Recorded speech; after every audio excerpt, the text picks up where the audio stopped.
শীতকাল শীতকাল মানেই বাহারি পিঠার উৎসব। এই পিঠার উৎসবে এক একজনের এক এক ধরনের পিঠা।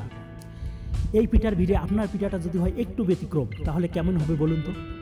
আসসালামু আলাইকুম everyone, welcome to back Tajmia cooking. আজকে আপনাদের সাথে শেয়ার করব কিভাবে আপনারা চালের গুঁড়া, মুগ ডাল এবং ডিম দিয়ে পুলি পিঠা তৈরি করবেন, তার পূর্ণাঙ্গ রেসিপি। এই রেসিপির জন্য আমি প্রথমে একটি প্যানে মুগ ডাল নিয়েছি। মুগ ডালটা কিছু সময় ভেজে নিয়েছি। ভেজে নেওয়ার পরে এর সাথে অ্যাড করেছি আমি পানি দিয়ে কিছু সময় জ্বালিয়ে মুগ ডালটা ধোলাই করে নিয়েছি। আপনারা যারা মুগ ডাল খান তারা অবশ্যই জানেন যে মুগ ডাল এভাবে ধোলাই করে নিতে হয়, নতুবা মুগ ডালে একটা গন্ধ থেকে যায়। আমার মুগ ডালটা ধোলাই করা হয়ে গেছে। এবার আমি এর সাথে অ্যাড করব পানি। যতটুকু পরিমাণ পানি লাগে মুগ ডালটা সিদ্ধ হতে, তার সাথে অ্যাড করতেছি স্বাদ মতন লবণ, সামান্য পরিমাণ হলুদের গুঁড়া এবং সামান্য পরিমাণ তেল। তেলের পরিমাণ এখানে বেশি দিবেন না, সামান্য দিবেন। আর আপনারা যদি ঝাল পিঠা খান সেক্ষেত্রে অবশ্যই এখানে মরিচের গুঁড়ো অ্যাড করবেন। তারপরে মুগ ডালটা না গলা পর্যন্ত আমি ভালোভাবে নেড়ে চেড়ে নিয়েছি। আমার মুগ ডালটা সম্পূর্ণরূপে গলে গেছে। মুগ ডালটা কোনো ধরনের যখন দানা দানা থাকবে না, তার সাথে অ্যাড করুন চালের গুঁড়া। এবং চালের গুঁড়াটা এই পরিমাণ অ্যাড করুন যে পরিমাণ চালের গুঁড়া অ্যাড করলে ডোটা শক্ত হবে না, ডোটা নরম নরম থাকবে। দেখুন আমার ডোটা মোটামুটি একটু নরম নরম আকারে আছে। এবার এই ডোটা আমি 5 থেকে 7 মিনিটের জন্য চুলা থেকে নেমে রেখে দেবো। 5 থেকে 7 মিনিট পর ডোটা অটোমেটিকলি শক্ত হয়ে যাবে। ডোটা আমার মোটামুটি শক্ত হয়ে গেছে। এবার আপনারা টেবিলে যখন নেবেন, এই টেবিলে বেশ কিছু সময় ধরে মথে নেবেন। এখানে যতটা মথে নেবেন আপনার পিঠার শেপ তত সুন্দর আসবে। আমি এখানে বেশ কিছু সময় ধরে মথে নিয়েছি। মথে নেওয়া হয়ে গেলে আমি গোল্লা করে কেটে নিয়েছি।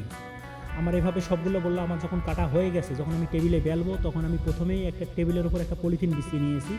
তারপর আমি পিঠাটা বেলেছি। যেহেতু এটা মুগ ডালের পিঠা, আপনি যদি খালি টেবিলে বেলেন সেক্ষেত্রে আপনার টেবিলে লেগে যাওয়ার একটা ভয় থাকবে। সেক্ষেত্রে আপনারা অবশ্যই একটা পলিথিন বিছিয়ে নেবেন। আর আমি এর ফাঁকে একটা ডিমকে আমি 6 অংশে ভাগ করে নিয়েছি। এখানে যদি আপনারা একটা ডিমকে 4 অংশে ভাগ করতে চান, আপনার পুলি পিঠার শেপটা পারফেক্ট আসবে না। সেক্ষেত্রে আপনাকে অবশ্যই 6 অংশে ভাগ করতে হবে। আমি 6 অংশে ভাগ করে নিয়েছি। 6 অংশে ভাগ করে নেওয়ার পর পুলি পিঠাটা দু সাইডটা ভালোভাবে আটকে দিয়েছি। আটকানোর পরে আমি আঙ্গুলের সাহায্যে চাপ দিয়ে নিয়েছি।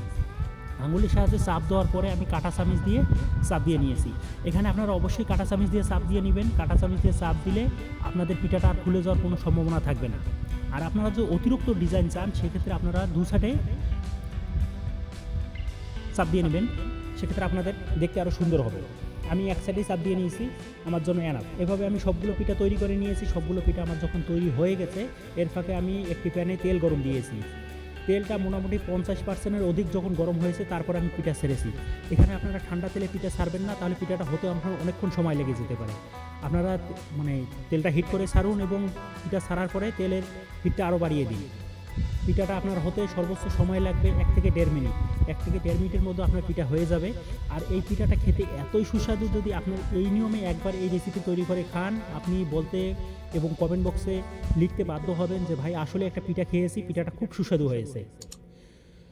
আসসালামু আলাইকুম এভরিওয়ান। আপনাদের উদ্দেশ্যে একটি কথা, যদি আমার ভিডিওটি ভালো লেগে থাকে অবশ্যই আর যদি ইউটিউব থেকে দেখে থাকেন তাহলে লাইক, কমেন্ট, সাবস্ক্রাইব করবেন। আর যদি ফেসবুক থেকে দেখে থাকেন তাহলে অবশ্যই লাইক, কমেন্ট, শেয়ার এবং ফলো করার জন্য বিশেষ অনুরোধ রইল। আর আপনারা কী ধরনের ভিডিও দেখতে চান অবশ্যই আপনার কমেন্ট বক্সে আমারে কমেন্ট করবেন। আমি সেই ধরনের ভিডিও নিয়ে আপনাদের সামনে হাজির হব।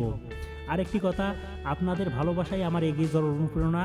আপনারা ভালোবাসা দিবেন, ইনশাআল্লাহ পাশে পাবেন।